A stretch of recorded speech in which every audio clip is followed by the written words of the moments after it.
Myra Bob Ward. I'm a speech language pathologist in private practice in Washington, D.C. I also work part-time at the Maryland School for the Deaf.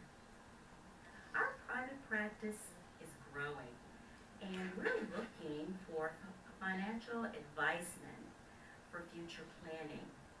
So one of my colleagues at the Maryland School for the Deaf referred me to Mr. Schwartz, a very well-known financial planner.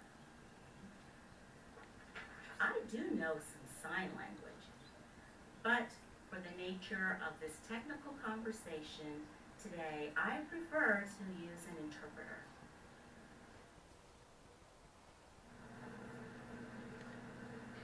Hi, Myra. I see that you've given me your brochure, and it's very interesting. So what can I do for you? I'm happy to be here today to talk about a good thing, the fact that our private practice is growing, and we're very pleased with that.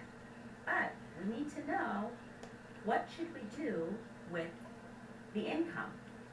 The substantial amount of money that we are earning in the business needs to do something and not just sit in a bank.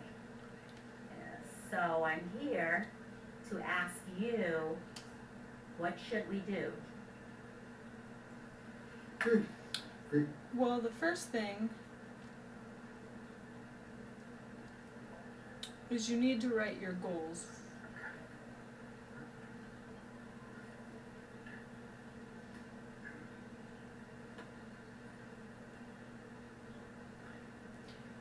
Such as the retirement plan, you need to figure that out, how many more years you have working. Also, your daughter, if she's ready to go to college, we need a budget for that.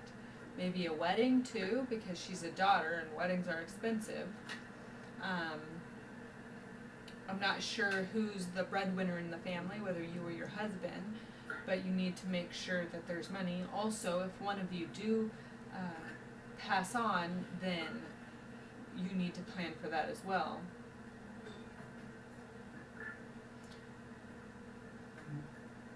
Now, if you're satisfied with your income, you can, and you're making more than how much you need, then you can also put some away to investment.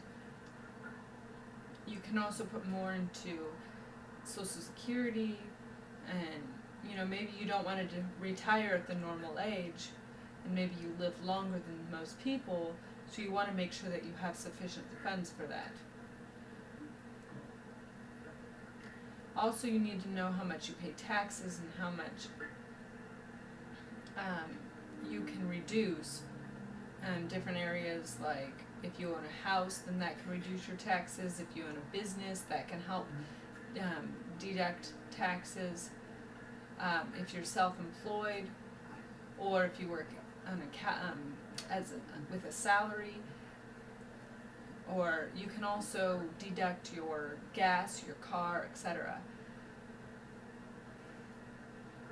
Now, it's important to put more into retirement, because you own your own business.